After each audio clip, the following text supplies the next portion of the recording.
Ya, bismillahirrahmanirrahim. Assalamualaikum warahmatullahi wabarakatuh.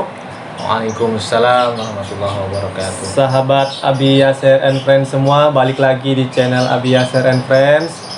Di sini kita akan lanjutkan tentang request teman-teman kita yang sudah masuk ke channel YouTube-nya Abi Yasir.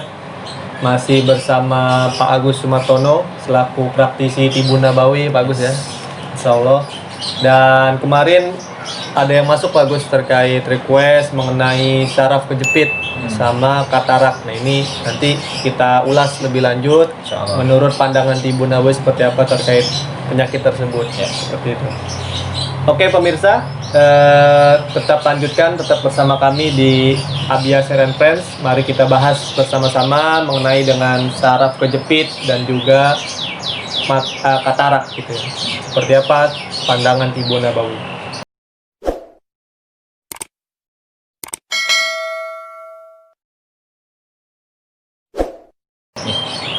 Oke, langsung saja Pak Agus terkait tadi ya saraf terjepit. Ini menurut pandangan Tibun Nabawi sendiri itu seperti apa Pak Agus terkait saraf terjepit? Baik, bismillahirrahmanirrahim. Assalamualaikum warahmatullahi wabarakatuh. Waalaikumsalam warahmatullahi wabarakatuh. Dalam saraf kejepit atau kesehatan tulang belakang ini sangat diberikan perhatian oleh Tibun Nabawi. Dalam Al-Quran disebutkan sulbi, saya lupa ayatnya ya, tapi kata-kata sulbi itu ada disebutkan dalam Al-Quran, sulbi atau tulang belakang. Bahkan dalam hadis disebutkan apabila Rasulullah itu melakukan rukuk sehingga tulang belakangnya di punggungnya apabila diletakkan air, maka air itu tidak akan tumpah, menandakan bahwa tulang belakangnya menjadi lurus. Sudah lurus. Nah, kemudian apabila melakukan sujud itu kepala dan telapak tangannya itu ditekan ke tanah, sehingga ketika kita melakukan hal ini menjadi tulang belakang ini menjadi bergerak ya, dan insya Allah menjadi lebih sehat. Nah, kendala-kendala di masalah tulang belakang dalam hal ini disebut saraf kejepit ini sudah tahap yang kesekian tahapannya. Awalnya sih biasanya kalau saraf kejepit diawali dari dislokasi tulang. Dislokasi tulang itu bisa kita dapatkan dari pertama kebiasaan aktivitas kita. Contoh misalkan naik motor, kita sering jumpai di beberapa orang berkendara naik motor misalkan, itu naik motornya suka miring gitu. Itu bukan bergaya-gayaan ya, bukan style gitu, tapi itu memang kebiasaan yang sebenarnya itu menggambarkan kesehatan tulang belakang. Yang kedua bisa jadi ini juga banyak dialami oleh ibu-ibu kalau menggendong anak itu sebelah saja, ini sebelah gitu, sehingga beban beratnya ada di sebagian bahunya saja, sehingga ini bisa menjadi miring. Juga bisa dialami oleh ini khususnya bagi para pendidik ya, anak-anak usia TK ataupun SD yang belum secara kekuatan otot dan tulangnya kurang bagus, tapi kemudian membawa beban berat yang sangat banyak, misalkan buku-buku, paket pelajaran dan seterusnya, ini memberikan pengaruh kepada sang anak. Maka sekarang ada tas jinjing ya, skoper dan seterusnya yang digunakan untuk anak-anak, ini sangat membantu itu. Dan Islam memberikan perhatian yang khusus terhadap masalah tulang belakang, salah satunya dengan ditunjukkan dalam hadis, matan hadis yang tadi saya sebutkan, kemudian juga ditunjukkan dalam Al-Quran. Jadi tulang belakang itu perlu kita jaga kesehatannya. Siap. Itu. Oke. Berarti kalau dalam Islam sendiri Pak Agus ya, kita sholat aja ini udah sebagai terapi Pak Agus ya. Betul. Kita sholat aja ini kalau benar-benar sholatnya baik, sholatnya bagus, tadi rukunya lurus. Betul. Gitu ya, sampai bahkan Rasulullah mencontohkan sampai air ditaruh aja nggak jatuh gitu ya. Betul. Itu udah lurus banget, itu sudah sebagai terapi tulang belakang kita. Gitu Pak Agus. Sama sujud tadi, posisi Betul. sujud juga itu sekali. bagus banget Pak Agus. Nah itu pemirsa, jadi sebisa mungkin bagi kita yang umat muslim, sholat itu, apalagi sholat 5 waktunya, dijaga dengan baik dan juga dengan cara yang baik gitu. Betul sekali. Dan tadi Pak Agus juga bilang ini adalah penyakit lanjutan ya, karena Kalau ibaratnya sudah saraf kejepit. Nah, tapi kan awalannya adalah ini tadi apa namanya? Dislokasi tulang. Dislokasi tulang. Mungkin dulu pernah jatuh juga bisa. Seperti itu. itu penyebab-penyebab yang timbul sampai pada akhirnya menuju ke saraf kejepit. ya, dan sebagainya. Nah itu ya pandangan Islam seperti itu, sudah sangat-sangat luar biasa. Islam mengajarkan kita ibadah-ibadah yang khususnya tadi sholat untuk memperbaiki tulang belakang kita. Betul. Oke Pak Gus, kalau terkait ini Pak Gus, kalau kita sudah tahu nih bahayanya saraf terjepit itu, untuk pencegahannya itu sendiri seperti apa tuh Pak Gus? Ya. Biar kita nggak terkena lah sampai ke tahap saraf terjepit itu. Ya. Untuk pencegahannya maka kita dianjurkan untuk pertama asupan nutrisi tulangnya baik. Ya, minum air putihnya cukup. Sebab sebagian besar masalah di tulang baik itu asam urat, kemudian saraf kejepit dan yang lain-lain itu disebabkan karena minum air putihnya kurang. Gitu ya. Air putihnya kurang pemirsa. Nah, maka perlu kita cukupkan kebutuhan air minum kita sesuai kemarin materi yang pernah saya berikan, per 25 kg berat badan itu 1 liter air. Nah, kemudian supaya kemudian kita dapati otot atau tulang yang, karena tulang belakang dan otot di sekitarnya itu saling mendukung, saling menguatkan ya. Tulang belakang sebagai rangkanya dan otot-otot ligamen dan otot-otot yang lain itu sebagai penunjang supaya dia tetap bisa berdiri tegak. Nah, ini kita perlu namanya olahraga atau riyadhah, olahraga ringan ya, seperti sebutkan hadis juga olahraga yang disukai Rasulullah salah satunya adalah berkuda. Berkuda itu bagus banget ya, menopang tulang belakang. Kemudian gerakannya dek itu buat kesehatan, menguatkan tulang belakang. Selanjutnya adalah berenang. Berenang itu bagian juga semua masalah penyakit tulang belakang ketika tidak mengalami sakit yang teramat sangat, sudah mulai kepada proses penyembuhannya, pasti disarankan untuk berenang. Atau setidaknya kalau misalkan ada masalah saraf, minimal dia bisa berjalan di air. Nah, itu sebagai terapi atau pencegahan terhadap masalah tulang belakang. Maka kita akan dapati orang-orang yang sering berenang ini jarang sekali masalah tulang belakang karena dia melatih keseimbangan dan seterusnya. Yang ketiga memanah ya, olahraganya memanah, karena di memanah itu kita juga latih otot ya dan seterusnya. Ini coba buat yang baru latihan memanah, ketika dia narik anak panah dan busuk, dia akan sangat berasa di bagian belakang sini. Nah, harus full nariknya bagus. Nah, harus full, betul. Narik benar-benar ini. Orang yang kalau masalah tulang belakang itu ada kiposis, pelajarannya anak saya itu kelas 5 kelas 6 ya, kiposis, ada lordosis, ada poor posture dan seterusnya. Ini masalah-masalah yang didapati biasanya kurang olahraga atau juga bisa olahraga terlalu ekstrim.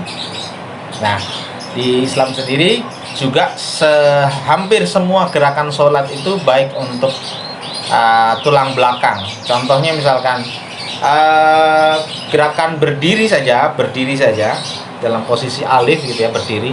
Kalau orang yang bermasalah dengan kesehatan tulang belakangnya, itu akan kelihatan yang kakinya maju sebelah. Nah, ya. Ketika kita sholat gitu mau ngambil posisi dalam shaf biasir, itu suka ada yang ini sajadah tapi kakinya dimaju sebelah. Nah, ini menggambarkan panjang kaki sebelah karena dislokasi tulang belakang. Kemudian ada yang bahunya tinggi sebelah, ada yang kepalanya miring sebelah seperti ini. Nah, ini juga menandakan masalah-masalah tulang belakang. Untuk mungkin tentang masalah tulang belakang ini sebenarnya bahasanya bisa lebih panjang, itu satu materi kita bisa bahas lebih panjang tadi. Tapi untuk masalah pencegahannya kita bisa lakukan itu. Indikatornya adalah paling gampang adalah sholat. Kalau ada seseorang nggak bisa duduk iftiros dengan sempurna, masalah tulang belakang. Nggak bisa duduk tasyahud dengan sempurna dengan baik, masalah tulang belakang. Gitu ya. Jadi tidak bisa ruku dengan rata-rata air ya, membentuk sebagaimana 90 derajat. Nah, ini biasanya ada masalah di tulang belakang gitu ya. Jadi indikatornya paling mudah kalau kita kaitkan dengan sholat ya adalah seperti itu. Bahkan saya punya pengalaman, Abi Yasir, ada seorang bapak-bapak usianya sekitar 52 tahun. Beliau mengalami saraf kejepit, sudah minum herba macam-macam gitu. Pak, Bismillah Pak, perbaiki rukuknya. Rukuknya begini, kayak kita minta untuk betul-betul rukuknya seperti ini, rasakan tarikannya. Dan alhamdulillah 3 hari kemudian ngabari, alhamdulillah Pak Agus ini alhamdulillah sudah nggak kayak kemarin gitu. Di samping juga konsumsi herba untuk nutrisi tulang, juga mengeluarkan angin dari badan gitu. Itu ketika ruku biasanya kan kalau udah terkena sakit Pak Gus ya. Itu dipaksakan atau gimana Pak Gus? Nah, itu bertahap sesuai kemampuan, tetapi kemudian ini terapi yang sangat aman. Jadi kalau mau didetailin ya, ini sebenarnya karena self healing ya, bisa dilakukan pemirsa di rumah, khususnya kalau yang punya masalah saraf kejepit gitu ya. Itu bisa kita lakukan. Pertama, kebanyakan di kita, terutama di Indonesia, ketika melakukan ruku, posisi kakinya itu V. Ketika dia berdiri, mau sholat, dia pakai kaki. Sedangkan saya contohkan Pak Gus. boleh dicontohkan. Nah, benar-benar. Nah, biasanya posisinya seperti ini. Gini. Nah, padahal kalau kita berdiri pun, ketika berdiri pun sama. Ini menggambarkan bahwa orang yang sering berjalan seperti ini sebenarnya dia ada di dislokasi tulang di sekitar pangkal paha. Keluhannya nanti di sekitar sini. Nah, ketika kita melakukan ini ya, ketika kita sholat berjamaah khususnya untuk bapak-bapak, itu tidak masuk di area tumit ketemu dengan tumit, bener nggak? Karena kalau begini pasti ketemunya kelingking bertemu dengan kelingking. Kalau di hadis sebutkan tumit bertemu dengan tumit. Nah, maka posisinya adalah seperti ini. Mohon maaf. Nah, seperti ini. Kemudian ini rata-rata maaf. Ya, boleh. Ya. Lagi. Nah, ini begini lagi ini keluarin. Nah, hampir seperti itu posisinya, ya. Yang benar. Betul. Kemudian nanti ketika ruku, coba ruku. Nah, ini posisinya lurus betul.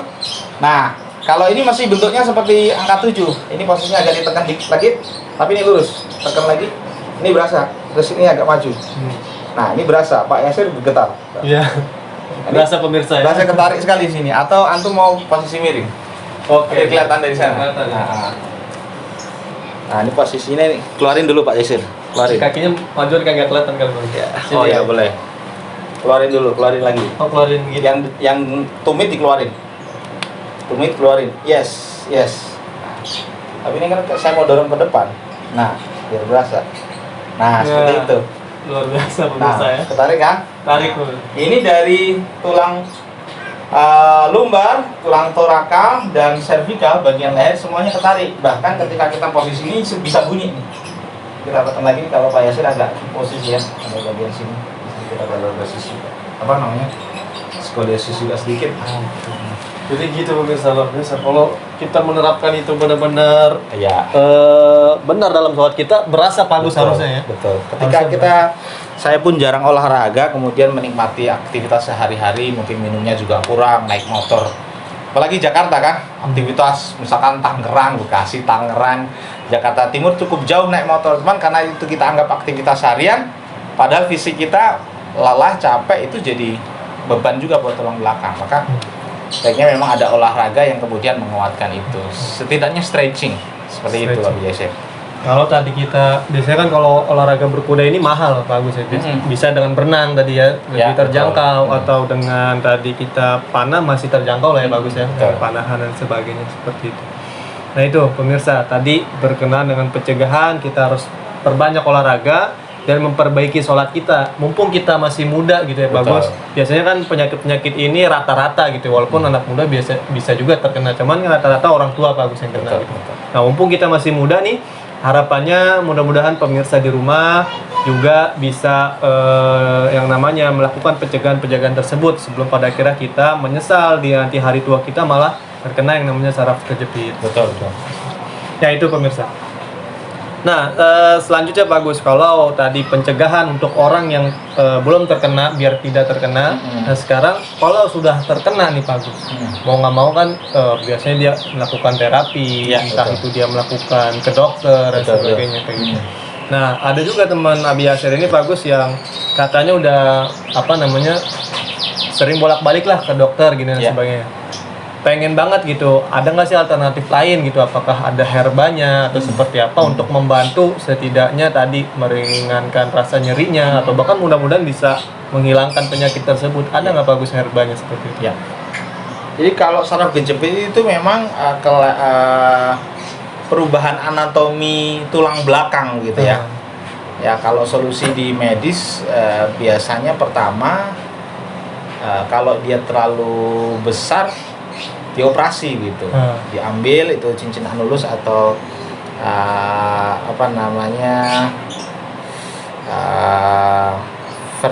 vertebra disc ya. Jadi ada semacam tulang rawan di antara ruas-ruas tulang belakang itu yang kemudian dia kejepit membesar. Nah, disebut juga dengan hernia nucleus pulposus. Nah, ini disebut HNP. Itulah yang kemudian kadang-kadang itu diambil, atau kalau terjadi misalkan tulang itu sudah menyatu gitu ya, spondilitis, dia terjadi peradangan, itu juga harus dipotong dan seterusnya. Nah, mumpung belum sampai separah itu, tetap ada kita tindakan fisioterapi, ya sebutnya dengan banyak sekali ragamnya. Kalau di Jepang namanya Yumeiho, kalau Cina namanya Shiatsu, kalau di Asia Tenggara ini terkenal dengan PTB atau pembetulan tulang belakang. Namanya macam-macam, ada Krug method ya, metode Krug dan macam-macam. Intinya adalah gerakan manipulasi tulang belakang untuk mengembalikan tulang belakang yang mengalami disposisi Ke posisi semula. Balikin lagi ke posisi semula, seperti itu Abi Yasir. Nah, itu untuk terapinya. Nah, kemudian untuk nutrisi daripada permasalahannya bisa kita dapati dari makanan-makanan yang kita jumpai setiap hari ya. Misalkan makanan yang mengandung kalsium ya, kita cukupkan. Kemudian juga mencegah dari makanan yang perlu kita hindari seperti makanan cepat saji dan yang lain-lain. Siap. Itu tadi pemirsa terkait. Nah, kalau di HNI sendiri bagus, herbanya itu untuk menangani namanya saraf kejepit itu apa aja bagus kira-kira? Yang pertama adalah gamat. Gamat bagus. Ya, gamat pemirsa yang ini. Gamat emas kapsul. Nah, dia kandungan kolagennya tinggi sehingga harapannya adalah tulang rawan itu mudah untuk tumbuh, regenerasinya cepat gitu. Karena setiap dislokasi tulang belakang atau namanya HNP, ketika dia dibalikkan ke tempat semula, dia butuh untuk bertumbuh kembali sehingga dia nggak balik lagi, seperti itu, kira-kira seperti itu. Kemudian selain gamat kita bisa gamat itu dosisnya berapa? Ya, dosis gamat kita sesuaikan dengan berat badan, kira-kira kalau 60 kilo ya 3x2. 3x2. Kalau di atas itu? Di atas itu sampai 80 kilo itu masih bisa 3x2. Kalau udah 80 ke atas itu bisa 3x3. Kalau di bawah 60? Nah, itu bisa 2x2 atau juga bisa 3x2 kapsul. Itu pemirsa ya. Jadi sesuai berat badan untuk ukuran dosisnya pemakaian gamat tersebut. Apalagi bagus?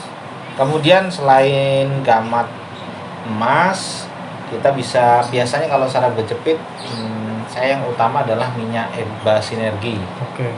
MHS. Ini bagus ya. MHS pemirsa. Nah, karena biasanya kalau saraf kejepit dia nyeri satu. Kalau dia ada nyeri, maka otot-otot di sekitar tulang belakang yang dislokasi itu dia akan juga menjadi sangat kaku. Nah, maka kita oleskan MHS yang sudah dihangatkan. Cara menghangatkannya, air panas setengah gelas, kemudian kita celupkan ini beserta botolnya, tunggu kira-kira setengah menit, kemudian kita tuang, langsung dibalurkan di bagian otot-otot sekitar tulang belakang yang mengalami masalah.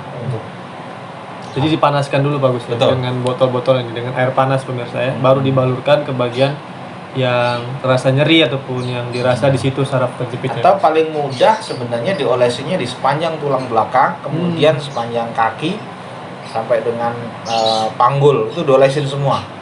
Karena biasanya begini, masalah dislokasi tulang belakang baik terutama di tulang lumbar, sakrum dan seterusnya, itu biasanya ciri-cirinya kakinya suka pegel minimal atau sampai kram. Itu ciri-ciri awalnya sebelum betul-betul terjadi saraf kejepit. Siap. Ada gamat, MAS, gitu. Apalagi Pak Gus? Kemudian ada lagi. Oh ya, kalau tadi MAS itu sehari berapa kali Pak Gus? Ini boleh sesering mungkin. Oh, sesering mungkin ya. Begitu kita ngerasain sakit, mulai kaku-kaku, terus minyaknya sudah mulai kering, olesin lagi. Oke. Kenapa? Ketika kita dioles, itu harapannya peredaran darahnya semakin lancar. Semakin Kalau lancar. ya, dia akan menjadikan otot di sekitarnya tidak terlalu kaku gitu ya. Siap. Terus selanjutnya kita bisa gunakan HC, cuma kita stok HC-nya habis ya. Oh, HPI Coffee ya? HPI Coffee Ya, yang siap. warna hitam, Warna kopi hitam, yang ya. kemarin warna hitam ya, kebetulan habis. Nah itu kita bisa gunakan itu karena dia mengandung, pertama adalah mengandung pasak bumi sebagai kebutuhan kalsium nabati kita. Kemudian di dalamnya juga ada susu kambing meskipun dosisnya sedikit. Nah, dan herba-herba lain yang membantu untuk mengeluarkan unsur angin dari tubuh kita.